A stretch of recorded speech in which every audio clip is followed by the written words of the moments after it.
Hello everyone. So today we'll discuss operators. So we have already discussed there are 5 fundamental things in C.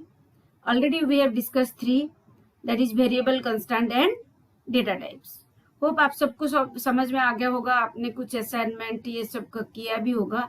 मैंने कुछ MCQ भी दिया था, आपने solve किया होगा. तो आज मैं आपको बताने वाली हूँ ऑपरेटर्स. क्या क्या ऑपरेटर यूज होता है सी में. Arithmetic operator, first one is binary operator arithmetic में, then second is unary. Binary plus minus multiplication, there are 2 division operator, one is slash for the quotient and percentage for the modulus. Then unary operator, again there are 2 type of unary operator, increment and decrement.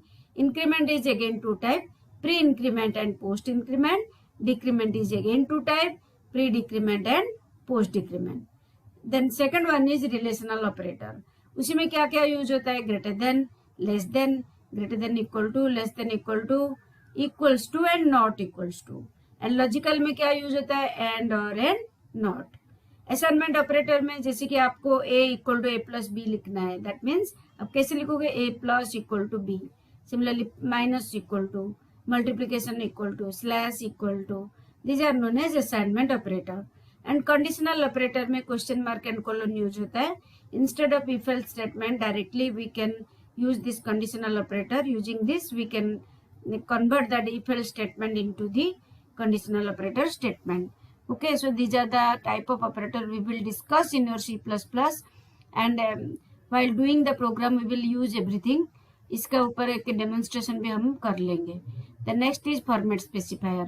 C में क्या क्या format specifier use होता है. Actually C programming में ही ये format specifier use होता है. जैसे कि मैंने स्कैनएफ लिया, प्रिंटएफ लिया, उसके साथ फॉर्मेट स्पेसिफायर स्पेसिफाई करना जरूरत पड़ जाता है. तो क्या क्या है. परसेंटेज सी मतलब कैरेक्टर, परसेंटेज डी मतलब साइन इंटीजर, परसेंटेज एफ मतलब float, L long, L F double, you पर अनसाइन. अगर एड्रेस आपको डिस्प्ले करना है तो आप परसेंटेज यू ले सकते हो. Then type of statements. क्या क्या स्टेटमेंट हम यूज करेंगे. Input output statement. सी में इनपुट के लिए स्कैनएफ एंड आउटपुट के लिए प्रिंटएफ यूज होता है. Conditional statement, switch case statement and iterative statement. These are all the basic part of the C programming. अगर आप बेसिक पार्ट को अच्छे से सीख जाओगे तो आप लॉजिकली बहुत स्ट्रांग हो जाओगे. उसके बाद some advance part, that is your array, okay, structure, union, enum, pointer, dynamic memory location, functions, everything is there.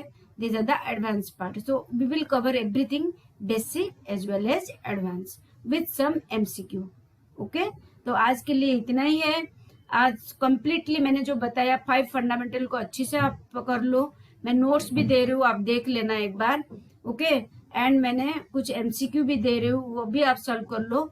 Next जब वीडियो में बताऊंगी उसी में हम प्रैक्टिकल स्टार्ट कर देंगे. ओके, तो आज के लिए इतना ही है. आपको मेरा वीडियो कैसा लगा आप जरूर कमेंट सेक्शन में लिख लेना. अगर आप मेरे चैनल में न्यू है, please subscribe my channel, press the bell icon so that you can get important information. Okay, if you are old then also you can press the bell icon so that you can also get the important notification. तब तक के लिए bye bye. Thank you.